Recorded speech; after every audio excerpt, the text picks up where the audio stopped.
Hello friends! With the Procreate 5.4 update, there are now even more incredible default brushes to choose from, and we're going to explore some of them. In this video, I'm going to try the Loyetea brush. To find this brush, open the new Procreate brush library, go to the Gouache set, and you'll find Loyetea about halfway down the list. I haven't made any changes in the brush studio, and I'll be using the brush exactly as it was installed.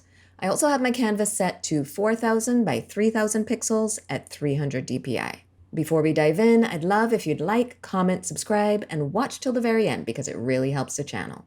As always, we're going to first take a look at the brush behaviors, starting with a few stroke tests. So it has the look of a very dry paintbrush at the smallest size.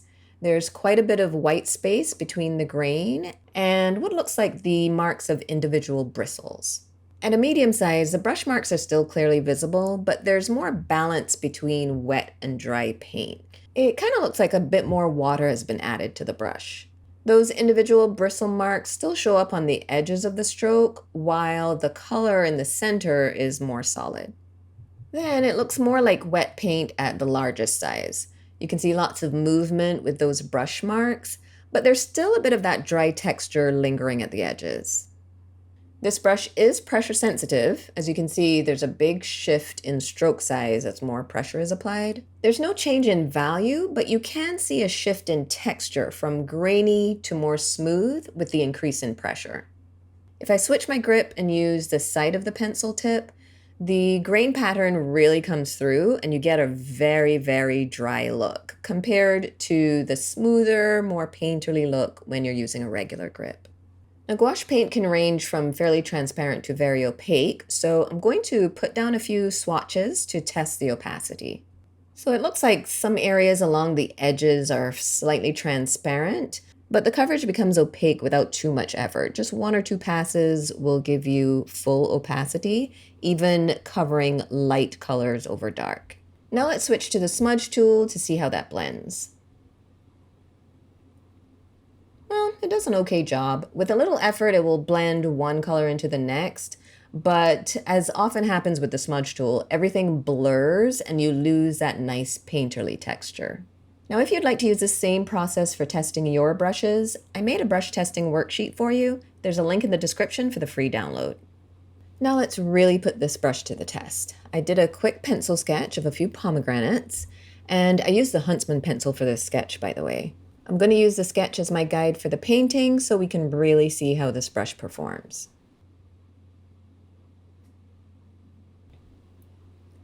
Just like when I did the opacity test earlier, this first layer of color looks a little bit transparent. Not as transparent as a watercolor brush, but it definitely doesn't have the look of thick, opaque gouache paint at this point. This is a slightly watered down look. The color does get solid very quickly though. It only took one more layer of this bright red to make it look very opaque. I really like that you can switch things up and go from smooth and solid coverage to a more textured look. All right, I need to fix a couple of these shapes, so I'm just going to paint over those sections. Let's see. Oh, the coverage is even better than I expected, even though I painted over a darker color. It's interesting because you can see that the color isn't completely opaque, but it still covers the darker red pretty well, even just with one or two passes. I'm just going to build up a few more layers of color to give the painting more depth. I've got my pencil tilted slightly here, and I'm using really light strokes to bring out that dry texture. I'll do the same thing here as well.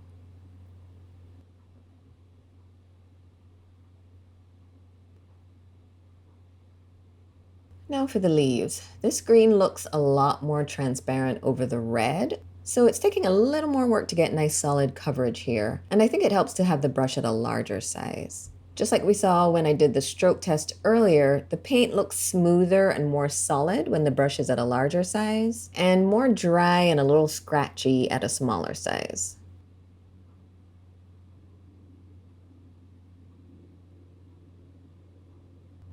What I'm really loving about this brush is that you can play around with the brush size and amount of pressure you use to create different results. Here I'm back to using light pressure and the side of the pencil tip to get this textured look.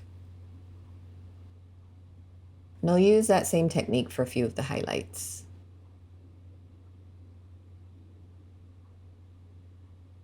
Even though this brush won't give you clean, smooth lines at a small size, it still works well enough for small details. It's definitely not meant for precision work though.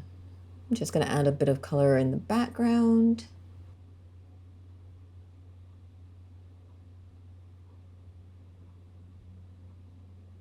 And there's the final piece. Once again, I'm really impressed with this new set of gouache brushes that Procreate has added. This one sits right in the middle in terms of opacity, so you get the benefit of opaque coverage when you need it, but it will also give you a slightly watered down look without becoming too transparent. The texture is beautiful and subtle enough so it's not overpowering. I would definitely recommend this one if you're looking for a good painting brush in Procreate. If you'd like to see more from this brush review series, there's a link to the playlist in the description. And if you enjoyed this video, remember to give it a thumbs up and subscribe to my channel. Thanks for watching.